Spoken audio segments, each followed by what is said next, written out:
Shalom Bapak Ibu, Saudara yang berbahagia. Saya percaya di dalam kehidupan ini sekalipun tantangan masalah datang silih berganti, kita tetap bisa mampu untuk bersuka cita dan berbahagia. Sebab ketika kita melihat kepada Tuhan, maka kita akan mendapati Tuhan yang mampu untuk mengubah kenyataan yang ada di depan kita hari ini. Seberapa buruk pun, seberapa gelap pun, seberapa berat pun segala sesuatu yang tengah ada dalam hidup kita hari ini, maka kita percaya bahwa Tuhan selalu ada di pihak kita. Dan ketika Tuhan ada di pihak kita, siapa lawan kita? Tidak juga masalah, tidak juga persoalan, tidak juga ketakutan dan kekhawatiran atau apapun itu. Dalam nama Tuhan Yesus kita berkemenangan. Nah, Bapak Ibu Saudara, tema dari renungan singkat pada saat ini di dalam konten Indah Bersamamu, saya beri judul manipulasi. Kita sering kali melihat ada begitu banyak orang yang dengan ya katakanlah dengan bulusnya, akal bulusnya, mereka memanipulasi segala sesuatu, ya Bapak Ibu Saudara, demi untuk apa? Supaya mendapatkan keuntungan pribadinya. Nah Bapak Ibu Saudara, seringkali kita melihat bahwa ada banyak orang dunia melakukan hal itu. Tetapi jangan salah Bapak Ibu Saudara, seberapa sering kita pun sebagai orang-orang percaya, kita pun seringkali memanipulasi segala sesuatu. Entah itu soal hal-hal yang lain di luar dari kerohanian, itu mungkin yang paling sering kita manipulasi. Tetapi yang lebih parahnya lagi Bapak Ibu Saudara, berapa sering kalau kita mau jujur, kita sering memanipulasi Tuhan dalam kehidupan kita. Maksudnya bagaimana? Nanti kita akan membahasnya lebih lanjut. Tapi sebelumnya mari kita satukan hati, kita mau berdoa terlebih dahulu.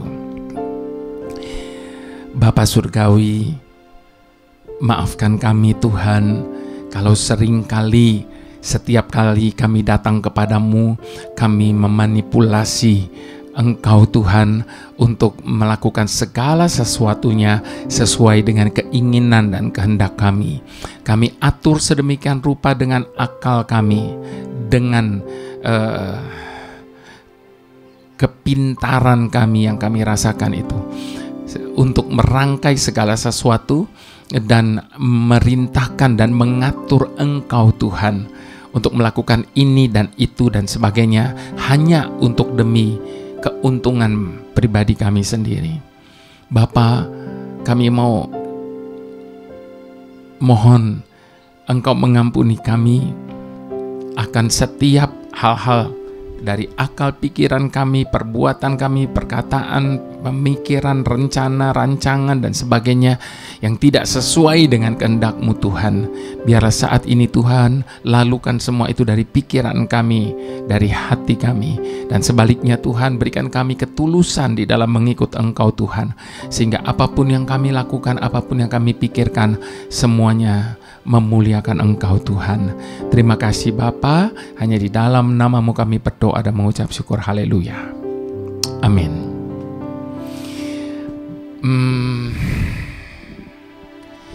Yang paling sering kita lihat, yang paling sering kita temukan adalah anak-anak yang seringkali manipulasi orang tuanya. Heran entah dari mana itu akal. Dari sejak kecil Bapak Ibu Saudara, kadang kita mendapati ada banyak anak-anak kecil yang apa ya istilahnya ya, dibilang cerdik iya. Untuk mendapatkan untuk sampai ke tahap itu tentu harus cerdik terlebih dahulu ya Bapak Ibu Saudara. Nah, nanti kita akan bahas lebih lanjut. Tapi kita nyanyi dulu ya Bapak Ibu Saudara, kita puji Tuhan dulu dengan sebuah pujian seperti Bapa sayang anaknya. Bapa, besar sungguh kasih setiamu, nyata sungguh perlindunganmu. Tak satu kuasa mampu pisahkan aku dari kasih-Mu. Bapa, ajarku selalu hormati-Mu, ajarku turut perintah-Mu,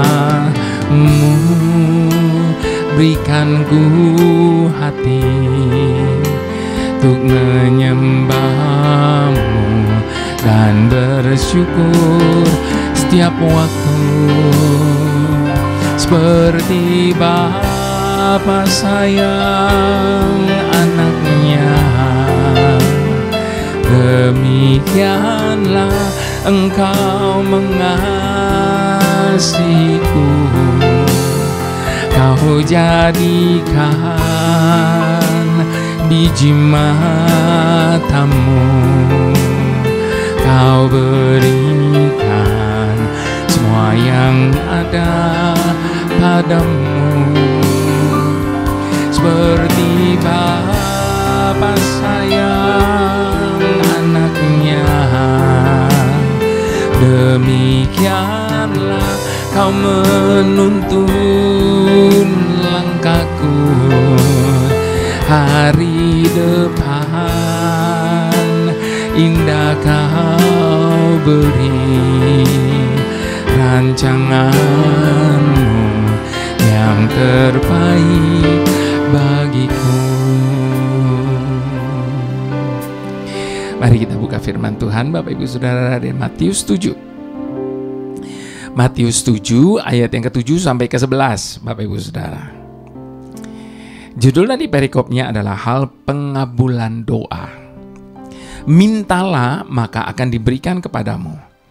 Carilah maka kamu akan mendapat. Ketoklah maka pintu akan dibukakan bagimu. Karena setiap orang yang meminta menerima, dan setiap orang yang mencari mendapat, dan setiap orang yang mengetuk baginya pintu dibukakan.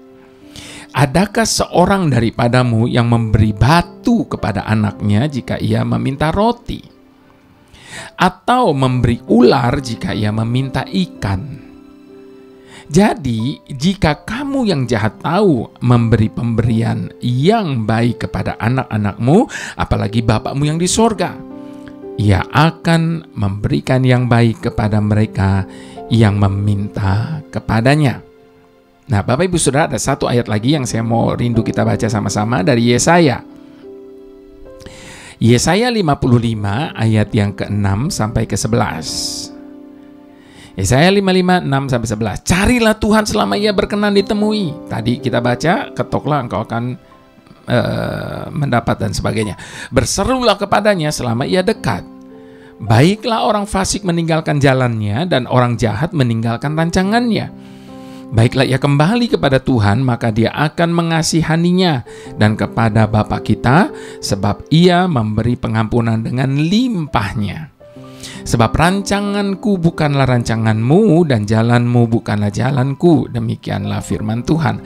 Seperti tingginya langit dari bumi, sedemikian tingginya jalanku dan dari jalanmu, dan rancanganku dari rancanganmu.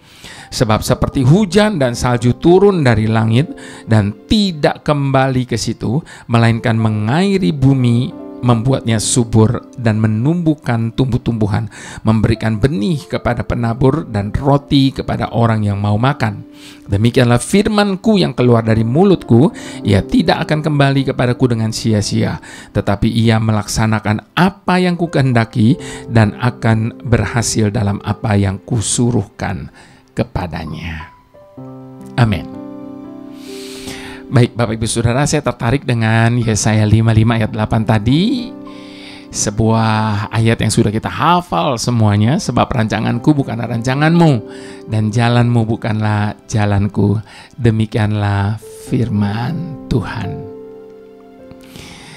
Nah Bapak Ibu Saudara, seperti tadi di awal saya katakan, saya banyak memperhatikan bagaimana seorang ibu yang mempunyai seorang anak yang masih balita. Dan saya perhatikan ada kecenderungan khusus yang dimiliki seorang balita. Contohnya, Bapak Ibu Saudara, setiap kali ketika sang anak ini menginginkan sesuatu, maka saat sang ibu melarangnya, maka sang anak akan menangis keras-keras sampai keinginannya terpenuhi. Bahkan ketika sang ibu sudah memberitahu bahwa ia tidak akan mungkin mendapatkan keinginan tersebut, sekalipun dengan menangis keras-keras, dia malah justru menangis lebih keras lagi. Namun di lain waktu ketika sang ayah melarangnya dan sang anak juga menangis sebagai senjatanya, namun di saat sang ayah tetap melarang, maka anak itu akan mengalihkan pandangannya kepada sang ibu, seakan-akan mencari bala bantuan agar sang ibu berpihak padanya, sehingga pada akhirnya akan mengabulkan keinginannya. Ada kalanya juga, Bapak Ibu Saudara, di saat sang anak melakukan sebuah kesalahan sehingga kedua orang tuanya pasti akan memarahinya, maka ia akan memasang muka atau wajah yang manis sambil tersenyum manis supaya kedua orang tuanya berhenti, bahkan tidak jadi memarahinya. Dan tentunya masih banyak hal-hal lain yang terjadi dengan motivasi seperti itu. Dan itu tentunya juga dialami oleh hampir semua orang tua. Nah, berdasarkan pengamatan saya tadi, Bapak Ibu Saudara, berapa banyak dari antara kita yang menyadari bahwa bukankah kita pun sering kali bersikap seperti itu kepada Bapa kita yang di surga?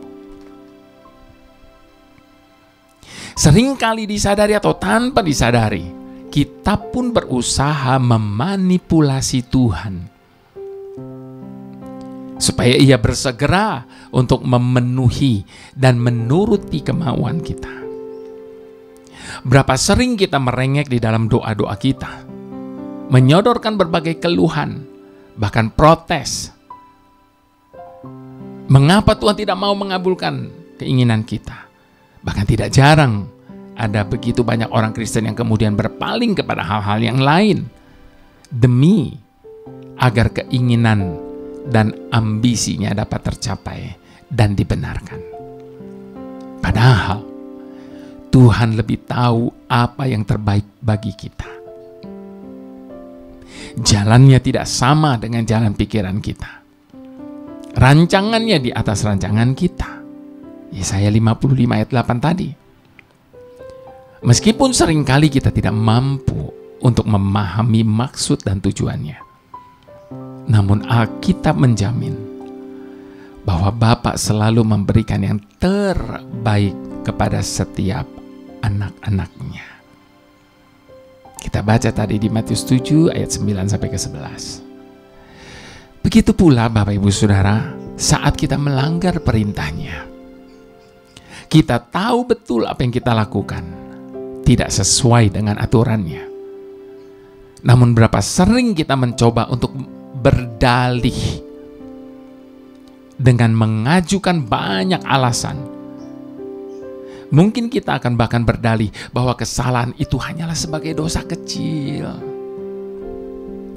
Padahal di matanya tidak ada dosa besar atau dosa kecil.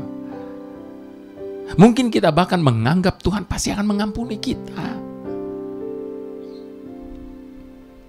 Tentu itu benar. Tapi ingat, seperti orang tua yang tidak mau dimanipulasi oleh anak-anaknya, maka Tuhan pun tidak mau kita hidup seenaknya untuk kemudian memanfaatkan belas kasihannya. Itu sebabnya sekali lagi Bapak Ibu Saudara, jangan pernah mempermainkan Dia. Tuhan itu baik. Tapi jangan lalu dengan seenaknya kita menyalahgunakan kebaikannya. Mari sekali lagi sama-sama kita mau katakan, Bapa, besar sungguh kasih setiamu,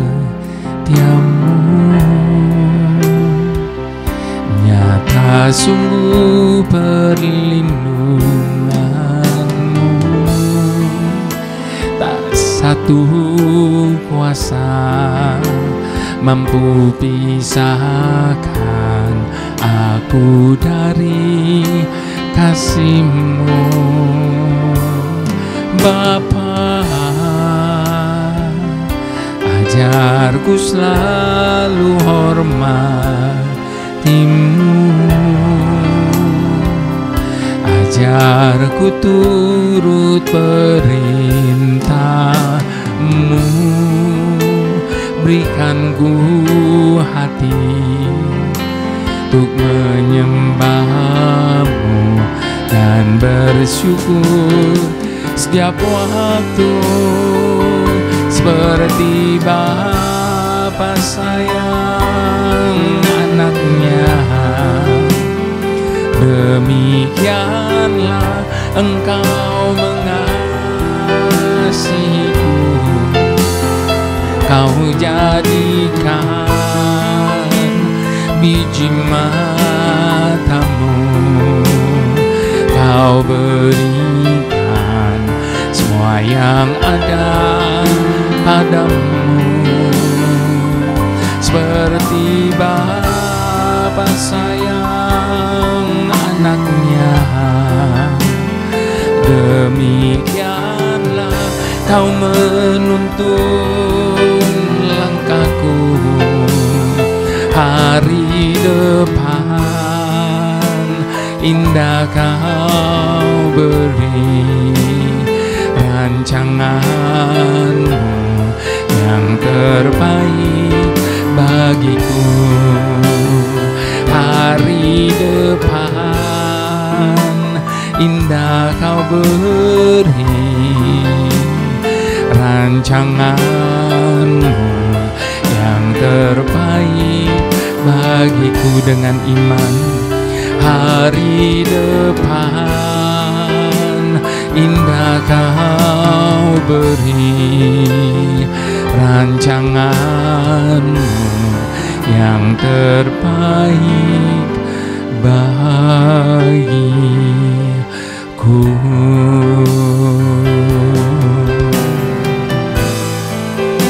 Yang terbaik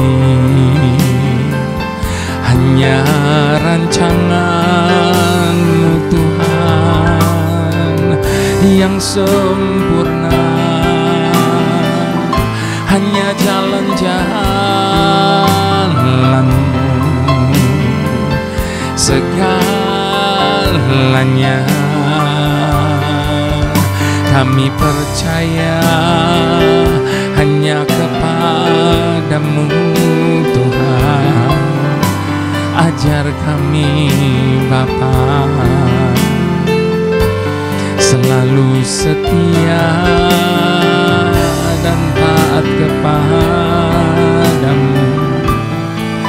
Mari Bapak Ibu Saudara kita akui bahwa adapun jalannya, pikirannya dan rancangannya jauh lebih tinggi dari jalan, pikiran dan rancangan hati kita. Itu sebabnya ikuti saja apa maunya Tuhan, setuju saja setiap keputusannya, apapun dan bagaimanapun, sekalipun itu mungkin tidak bisa kita pahami, tetapi percayalah sekali lagi, tidak pernah sekalipun Tuhan melakukan yang jahat, tidak pernah Dia berlaku buruk atas hidup kita, bahkan kasih setianya lebih daripada hidup kita. Itu sebabnya percayakan segalanya ke dalam tangan-Nya, sebab Dialah pemelihara hidup kita. Haleluya, haleluya. Bapak yang paling mengerti. Belakangan ini kami telah merangkai rencana-rencana dan mencatat tujuan, segala apa yang menjadi tujuan kami, hal-hal yang sangat kami ingin raih. Lalu rencana itu menyentakkan kami. Dapatkah kami mencapai rancangan dan rencana itu dengan kekuatan kami sendiri? Dapatkah kami mencapai tujuan kami tanpa bimbingan-Mu? Kami menjawab pertanyaan kami sendiri dengan menggemakan kata tidak.